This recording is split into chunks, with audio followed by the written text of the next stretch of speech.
On voice வீடியோஸை like பண்ணுங்க, share பண்ணுங்க, சப்ஸ்கிரைப் பண்ணுங்க அண்ட் மறந்துடாம பெல் பட்டனை பிரஸ் பண்ணுங்க. தமிழ் உறவுகளுக்கு வணக்கம்.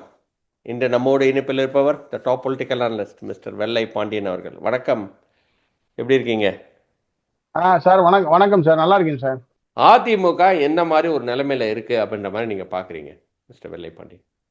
அதிமுக ஒரு மிகப்பெரிய கேள்விக்குறியான ஒரு இடத்துல இருக்கு.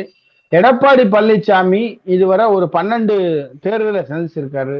12 தேர்தலையும் மிகப்பெரிய தோல்வியை அதிமுக கண்டிருக்கிறது. குறிப்பாக சொல்ல வேண்டும் என்றால், அதிமுக போட்டியிட்ட அனைத்து இடங்களிலும் 2வது இடம், 3வது இடம், 4வது இடம், சில இடங்களில் டெபாசிட்டை இழந்திருக்கின்றார்கள்.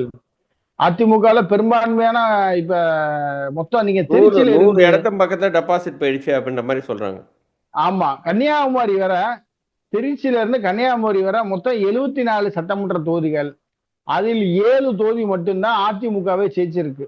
அப்ப எந்த அளவுக்கு மோசமா இருக்குன்னு பாருங்க.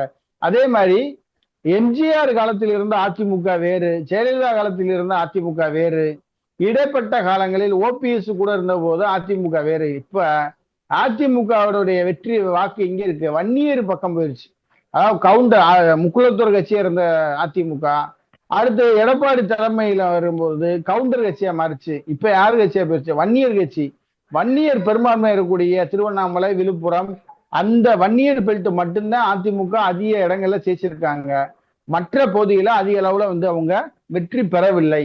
இதனால ஒரு மிகப்பெரிய அதிருப்தியில அதிமுக மீது இருக்கிறது. டிடிவி தினகரன் கிடையாது, சசிகலா கிடையாது, ஓபிஎஸ் கிடையாது, செங்கோட்டன் கிடையாது. முக்கியமான ஆட்கள் எல்லாம் அதிமுக விட்டு போனால் அதிமுகவுக்கு ஒரு மிகப்பெரிய பின்னடைவாக இந்த தேர்தல் அமைந்திருக்கிறது என்றுதான் சொல்ல முடியும். ஆனா இதே நிலை நீடித்தால், இப்ப அதிமுக 2 அணிகளாக உடைஞ்சிருச்சு. சி.வி. சண்முகம், எஸ்.பி. வேலுமணி தலைமையில ஒரு டீமும், எடப்பாடி தலைமையில ஒரு டீமும். இப்ப டிவி பேப்பர் எல்லாம் எஸ்.பி. வேலுமணி பக்கம் போயிடுச்சு. இவங்க எடப்பாடி பழனிசாமி போர்வால் அப்படின்னு சொல்லி ஒரு நாளேட நேற்று உருவாக்கி வெளியிட்டு இருக்காங்க. அதிமுக கூடிய முன்னாள் அமைச்சர்கள், செம்மலை, முன்னாள் அதிமுக அமைச்சர்கள்லாம் இப்ப தாவேக பக்கம் படையெடுக்க ஆரம்பிச்சிட்டாங்க. செங்கோட்டையன் இருக்கிறதுனால சேஃப்டியா இருக்கும், எதிர்கால அரசியலுக்கு தாவேக்கா உறுதுணையா இருக்கும்னு சொல்லி இப்ப எல்லாரும் விஜய் பக்கம் போறாங்க. இப்ப அதிமுக மெல்ல மெல்ல, அதாவது தாவேக்கா அதிமுக கலந்த ஒரு கட்சியா இருக்குது என்பதுதான் என்னுடைய பார்வை. யாரு ஜெயிச்சாங்கன்னு நீங்க நினைக்கிறீங்க? சி.வி. சண்முகம், எஸ்.பி. வேலுமணியோட ஃபேக்ஷன் ஜெயிச்சுதா, இல்லாட்டினா எடப்பாடியோட ஃபேக்ஷன் ஜெயிச்சுச்சா அப்படின்ற மாதிரி நீங்க பாக்குறீங்க? இந்த விஷயத்தை பொறுத்த மட்டும் எடப்பாடியோடைய இதான் ஜெயிச்சதா நான் பாக்குறேன். ஏன்னா அவர் தான் பொதுச் செயலாளர். சி.வி. சண்முகமே பேட்டிட்டு சொல்றாரு, எங்களோட பொதுச் செயலாளர் எடப்பாடி தான், அதுல மாற்றுக்கிறது இல்ல. ஆனா அதே வேளையில் எடப்பாடி ஒரு மிகப்பெரிய அழுத்தம் கொடுத்திருக்காரு. இவங்க சட்டப்படி அமைச்சரா பதவியேற்றாலோ இவங்க கட்சி தகவல் சட்டத்தின்படி இவங்களுடைய பதவி பறிக்கப்படும் சொல்லி வழக்கறிஞரும் மாநிலங்களவை உறுப்பினர் இன்பத்துறை எம்பி, அதுபோல தளவாய் சுந்தரம், அதுபோல நம்ம இவர் ஓஎஸ் மணியன், நம்ம அதுபோல எடப்பாடி பழனிசாமி கொடுத்த ஸ்டேட்மெண்ட், அவங்களுடைய அரசியல் வட்டாரங்கள் அதிகமா பேசப்பட்டதுனாலதான் விஜய் இவங்களுக்கு அமைச்சரவையில சீட்டு கொடுக்கறதுக்கு முன் வரல. ஒருவேளை 25 பேரும் ஒன்னும் தாவேக்காவுக்கு சேர்றோம், தாவேக்கால சேர்ந்துட்டா நம்ம அமைச்சரை கொடுத்துடலாம். இன்னொன்னு இவங்க ரெட்டவேல ஜெயிச்சிருக்காங்க. நாளைக்கு கோர்ட்டு கேஸ் போச்சுன்னா, கடந்த தேர்தலில் எப்படி டிடிவி தினகரன் ஒரு 20 எம்எல்ஏ சீட் போகும்போது எல்லாருக்கும் பதவி போச்சோ, அதே மாதிரி இவங்களுக்கும் பதவி போகும். அப்புறம் மறுபடியும் இவங்க என்ன பண்ணணும், தாவேக்கால சேர்ந்து மறுபடியும் 25 தொகுதிக்கு இடைத்தேர்தல் வரும். இப்போ இடைத்தேர்தலை வச்சு அப்புறம் மறுபடியும் அமைச்சராக இருந்த தொட்டிக்கு விஜய் அவர்களுக்கும் பொறுமை கிடையாது. ஏன்னா அவர் புதுசு ஆட்சிக்கு வந்திருக்காரு. அவர் நம்பி காலங்காலமா உழைச்ச ரசிகர் மன்ற நிர்வாகிகளுக்கு அவர் அமைச்சர் பதவி கொடுக்கணும் அப்படிங்கிற அவருடைய நீண்ட நாள் ஆசை. அந்த ஆசையை இந்த சட்டமன்றத்தில் இந்த 2026 அவரை நம்பியிருந்த அனைத்து ரசிகருக்கும் சம வாய்ப்பு கொடுத்து எல்லாரையும் அமைச்சராக்கியிருக்காரு. அதனால ஒரு வகை எடப்பாடி கொடுத்த அழுத்தம், அதனால அவர் விஜய் பின்வாங்கி அதிமுகவை தவிர்த்து விடுவோம் அப்படிங்கிறனால தவிர்த்திருக்காரு. ஒருவேளை இவங்க தாவேக கட்சியில சேர்ந்து ஒருவேளை ஏதாவது இந்த கோர்ட்டு கேஸ் பிரச்சனை எல்லாம் சால்வ் ஆகி வந்தால் மீண்டும் அமைச்சரவையில் வாய்ப்பு, இன்னும் 5 வருஷம் இருக்கு, அப்ப கூட வாய்ப்பு கிடைக்கலாம். Okay, C V. சண்முகமும் எஸ்.பி. வேலுமணியும் கொஞ்சம் அவசரப்பட்டுட்டாங்க அப்படின்ற மாதிரி நம்ம பார்க்குறதா. ஏன்னா கட்சி தோல்வியில் இருக்குது, 47 சீட்டு தான் வாங்கியிருக்கிறாங்க. இந்த நேரத்தில் வந்து சரி கட்சி தலைமையை மாற்றாம ஒரு பதவி ஆசை வந்து விஜயோட போய் சேர்ந்தது தான் இந்த பிரச்சனைக்கு காரணம் அப்படின்ற மாதிரி நீங்கள் பார்க்குறீங்களா? எப்படி அதை எப்படி வந்து நம்ம வந்து உண்மைதான். பதவி ஆசை வந்து, அதாவது அதிமுக திமுக கூட்டணி வச்சு திருமாவளவன் அவர்களை முதலமைச்சர் ஆக்கணும்னு சொல்லி பேசிய கூட்டம் தான் இன்று விஜய முதலமைச்சர் ஆக்கணும், அவருக்கு ஆதரவு கொடுக்கும் சொல்லி பதவி ஆசை தான். இப்ப பதவி ஆசை எல்லாருக்குமே இருக்கும். ஏன்னா அவங்க வந்து 10 ஆண்டுகள் அதிமுக ஆட்சி முடிந்து திமுக 5 ஆண்டுகள் ஆட்சி பண்ண பிறகு ஒரு மாற்றத்துக்கான அரசியல் வரும்போது அதிமுகவோ பிஜேபி ஜெயிக்குன்னு பார்த்தோம். கடைசியில விஜய் செஞ்சாரு.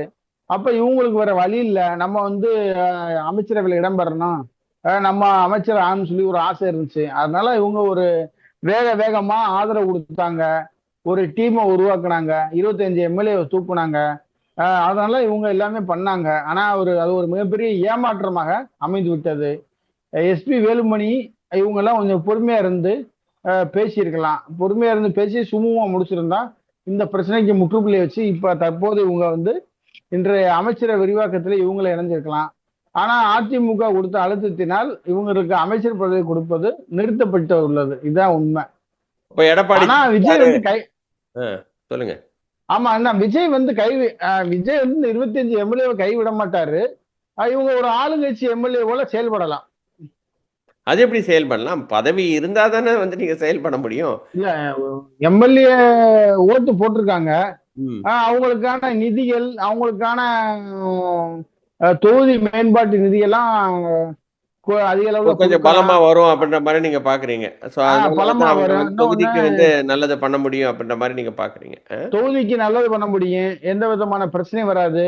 விஜய் அவருங்க நம்மளுக்கு ஆதரவு கொடுத்தாங்க நம்ம ஆட்சி நிலைநாட்டுவதற்கு, அதனால அவங்களுக்கு நம்ம செய்ய வேண்டியதை செய்வோம் அப்படிங்கிற நிலைப்பாட்டுல முதல்வர் விஜய் அவர்கள் அவங்களுக்கான ஆதரவை தொடர்ந்து கொடுப்பாரு.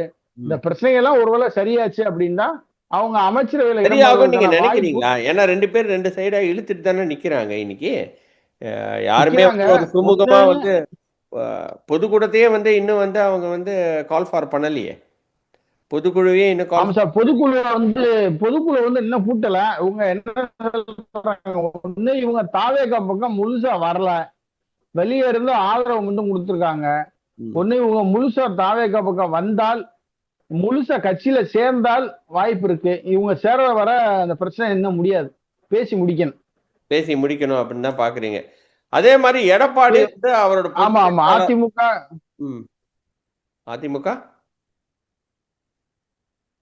அதிமுக வந்து அவங்க சும்மா பேசி முடிச்சாதான் அந்த பிரச்சனைக்கான நிரந்தர தீர்வு கிடைக்கும். அதே மாதிரி அதிமுக வந்து தொடர் தோல்வினால அதுல வந்து புதுசா வந்து இருக்கக்கூடிய நிர்வாகிகள் தொண்டர்கள் எல்லாருமே வெளியேறி தாவேகா பக்கம் போயிட்டு இருக்காங்க. இப்ப என்ன புதுசா கோரிக்கை, சின்னம்மா இவங்க டிடிவி தினகரன் எல்லாம் சேர்க்கணும்னு சொல்றாங்க. ஸோ அது எந்த வகையில சாத்தியம் என்பது அது ஒரு கேள்விக்குறியா தான் இருக்கு. ரைட். நீங்க இப்ப எப்படி பாக்குறீங்க? எடப்பாடியார் வந்து பொது செயலாளராக இருக்கிறது சரின்னு பாக்குறீங்களா, தவறுன்னு பாக்குறீங்களா? ஏன்னா வந்து கட்சிக்காரங்களாம் வந்து எடப்பாடியார் கூட இருக்கிற மாதிரி தான் வந்து பேச்சுக்கள்லாம் நிலவுது. ஆனா வந்து இவங்க என்ன சொல்றாங்கன்னா, இல்ல எங்க பக்கத்துல தான் இருக்கிறாங்க கட்சிக்காரங்களாம் அப்படின்னு வேற சொல்றாங்க. ஆனா இவங்க தாவேகா பக்கம் போகணும்னு வேற சொல்றாங்க. எந்த வகையில எடப்பாடி சொல்லுங்க. தற்போது வர பொதுச் செயலாளர் எடப்பாடி தான், அதுல எந்த விதமான மாற்று கருத்தும் இல்ல. அவங்க பொதுக்குழு கூட்டி அதிகாரப்பூர்வமாக அனைத்து நிர்வாகிகளும் ஒற்ற கருத்துடன் எடப்பாடி அவர்களை பதவி நீக்கம் செய்துவிட்டு புதிய பொதுச் செயலாளரை அதிமுகவுக்கு தேர்வு செய்ய வேண்டும். அதுவேளை கட்சி நிர்வாகிகள் உள்ள எடப்பாடி பக்கம் அதிக அளவில் இல்ல, அவங்க நடுநிலையா இருக்காங்க, யார் பக்கமும் போகாம இருக்காங்க. ஒருவேளை எஸ்பி வேலுமணி டீம் நேரம் அமைச்சரா இருந்துச்சுன்னா அதிமுக நிர்வாகிகள எஸ்பி வேலுமணி பின்னாடி வந்திருப்பாங்க. இப்ப யாரு பக்கம் வேலுமணி பக்கம் போனா நம்மள கட்சி விட்டு நீக்குவாங்கன்னு சொல்லி பொறுமையா இருக்காங்க. பொதுக்குழுவை வந்து உங்க முறையா கூட்டணும், பொதுக்குழுவை கூட்டி சரியான நடவடிக்கை எடுத்தால மட்டும்தான் அதிமுக அடுத்த கட்ட வளர்ச்சி நோக்கி போகும். இதோட கிடையாது. இந்த செப்டம்பர் மாசம் உள்ளாட்சி தேர்தல், மாநகராட்சி தேர்தல், நகராட்சி தேர்தல் வர இருக்கிறது. அப்ப அதுக்குள்ள ஒரு வலுவான கட்டமைப்பை அதிமுக உருவாக்க வேண்டிய ஒரு சூழ்நிலைக்கு அதிமுக தள்ளப்பட்டு உள்ளது. இல்ல தொடர்ந்து அதிமுக பொதுச் செயலாளர் எடப்பாடி பழனிசாமி தொடர்ந்து நீடித்தால் அதிமுக என்ற ஒரு கட்சி தமிழக அரசியல் வரலாற்றில் இருக்கும் இடம் தெரியாமல் காணாமல் போகக்கூடிய ஒரு சூழ்நிலை வரக்கூடிய உள்ளாட்சி தேர்தலில் ஏற்படும். அப்ப வந்து பொதுச் செயலாளர் மாற்றப்பட வேண்டும் அப்படின்றதுல நீங்க ஆணித்தரமா நம்புறீங்க? பொதுச் செயலாளர் மாத்தணும். அது நம்மளுடைய இதோட ம், தொண்டர்கள், அதிமுக தொண்டர்கள் காலம் முழுவதும் ஓட்டு போட்டு ஜெயிக்க வச்சவர்கள் எல்லாருமே ம், பொதுச் செயலாளர் மாத்தணும், சின்னம்மா வரணும், ம், சின்னம்மா வந்தா ஒரு வலுவான கட்டமைப்பு கொண்டு வருவாங்க ம். அப்படிங்கிற ஒரு எண்ணம் இருக்கு. அதனால பொதுச் செயலாளர் மாத்தணுங்கிறது எல்லாருடைய கோரிக்கை. சரி. இது லாஸ்ட் 2 கொஸ்டின்ஸ். இப்ப டிடிவி தினகரன் வந்து முதுகில் குத்தப்பட்டார் அப்படின்ற மாரி பேச்சுக்கள் இருக்கு. பாவம் அவரு வந்து கஷ்டப்பட்டு ஒரு எம்எல்ஏவ ஆக்குனாரு. அந்த எம்எல்ஏவும் இன்னைக்கு தாவேகா பக்கம் தாவிட்டாரு. ஸோ கட்சி தாவல் விதிமுறை கூட இங்க வந்து செயல்படாது. இந்த மாரி ஒரு நேரத்துல டிடிவி தினகரனை விட்டு போனது நியாயம்னு பார்க்குறீங்களா? உங்களோட கருத்துக்கள். அதாவது டிடி தினகரன் எடப்பாடி அவர்கள் யாரை துறை என்றாரோ அவருடன் கை கொடுத்து கொண்டு அவர் சொன்னதுக்கெல்லாம் தலையாட்டி பொம்மையாக தினகரன் அவர்கள் செயல்பட்டார். ம். நடப்பது தாவேக ஆட்சி. இன்னொன்னு, எடப்பாடிக்கு நம்ம ஆதரவா இருந்தாலும் உங்களுக்கு ஒண்ணும் கிடைக்க போறது இல்ல. அவர் மன்னார்குடி சட்டமன்ற தொகுதியில் போட்டியிட்டனால் அந்த தொகுதி மக்களுக்கான நல்ல திட்டங்களை செயல்படுத்த வேண்டும், தொகுதி வளர்ச்சி வர வேண்டும், தொகுதிக்கான தேவைகள் அதிகம் உள்ளது என்பதனால் ம். அவர் பகிரங்கமாக தாவேக்காவுக்கு ஆதரவை கொடுத்து விட்டார், காமராஜ் எம்எல்ஏ. காமராஜ் எம்எல்ஏ. ஆனால் தினகரன் என்ன சொல்றாரு, நான் தான் பொதுச் செயலாளர், நான் யாரு சொல்றேனோ அதுபடி நீங்க கேட்கணும் அப்படின்னு சொல்லி அவரு என்னை மீறி போனனால கட்சியை விட்டு நீக்கிறாரு. அப்ப இவர் எம்எல்ஏவுக்கு சலமா போயிருச்சு. நான் தாவேக்காவுக்கு ஆதரவு கொடுத்ததுனாலதான் என்னை வந்து கட்சி விட்டு நீக்கினாங்க, நான் 5 ஆண்டுகள் உங்களுக்கு உறுதுணையா இருக்கேன், நீங்க முதல்வர் வந்து எனக்கு பார்த்து உதவி செய்யுங்கன்னு சொல்லி ஓப்பன் ஸ்டேட்மெண்ட் கொடுத்திருக்காரு. ம். அதனால அவர் காமராஜ் அவர்களுக்கான அங்கீகாரத்தை இந்த அரசு செய்யும் என்ற நம்பிக்கை உள்ளது. ஏன்னா இப்ப அவர் அமமுகவிலும் கிடையாது, சுயேட்சை எம்எல்ஏ மாதிரிதான். சோ அதனால அவருடைய ஆதரவு தாவேக்காவுக்கு எப்பவும் தேவை. அதுபோல தாவேக்கா தன்னுடைய ஆட்சி நிலைநிறுத்த உறுதியா இருந்த காமராஜ் அவர்களுக்கான அனைத்து உதவிகளையும் தாவேக்கா அரசு செய்யும். இந்த காமராஜ் அவர்கள் எடுத்த முடிவு நல்ல முடிவு. அவர் தாவேக்கா கூட இருப்பதுதான் அவருக்கு பலம். Okay, super. அதே மாரி வந்து சின்னம்மா, அவங்க வந்து எலெக்ஷன்லாம் போட்டி போட்டாங்க. ஒண்ணும் பெரிய ஒரு எந்த ஒரு என்ன சொல்றது, ஆக்கப்பூர்வமா எதுவுமே பண்ண முடியல. எப்படி பார்க்குறீங்க? அவங்க வந்து அதிமுகல திருப்பியும் இணையணும் அப்படின்ற மாரி சி.வி. சண்முகமும், எஸ்.பி. வேலுமணியும் சொல்லிட்டு இருக்கிறாங்க. அதுக்கு வந்து நிச்சயமா எடப்பாடியார் விடமாட்டாரு. ஃபைனலா இது எப்படி முடியும்னு நீங்க பார்க்குறீங்க? சின்னம்மாவோட ஆசை அந்த அதிமுக ஒன்றிணைந்த அதிமுகவை கைப்பற்ற வேண்டும் என்பதுதான் சின்னம்மாவோட ஆசை. ம். அப்ப அந்த ஆசை என்பது நிறைவேற வேண்டும் என்பதனாலதான் அவங்க வந்து எடப்பாடிக்கு எதிராக வேட்பாளரை எல்லாம் முப்பாட்டி தேர்தலில் போட்டியிட்டார்கள். ஆனா பெரும்பான்மையான தொகுதிகளில் அந்த அம்மா இது அனைத்து இந்திய புரட்சி தலைவர் மக்கள் முன்னேற்ற கழகத்தினால் அதிமுகவினுடைய பெரும்பான்மையான வேட்பாளர்கள் எல்லாம் தோற்கடிக்கப்பட்டார்கள். குறிப்பாக ராமநாதபுரம் மாவட்டம் முதலுத்தூர் தொகுதியில் போட்டியிட்ட டாக்டர் ராம்குமார் பாண்டியன் 40,600 ஓட்டுகள் மேல பெற்றார். இதனால மலேசியா பாண்டியன் தோல்வி பெற்றார். அதனால இங்கே வந்து பாத்தீங்கன்னா மிகப்பெரிய தோல்வி. அதுபோல நயினார் நாகேந்திரன் போட்டியிட்ட சாத்தூர் தொகுதியில் இசக்கி ராஜா என்பவர் 11,000 வாக்குகள் பெற்றார். இதனால் 5,000 ஓட்டு வாக்கு வித்தியாசத்தில் நயினார் நாகேந்திரன் தோல்வியை தழுவினார்.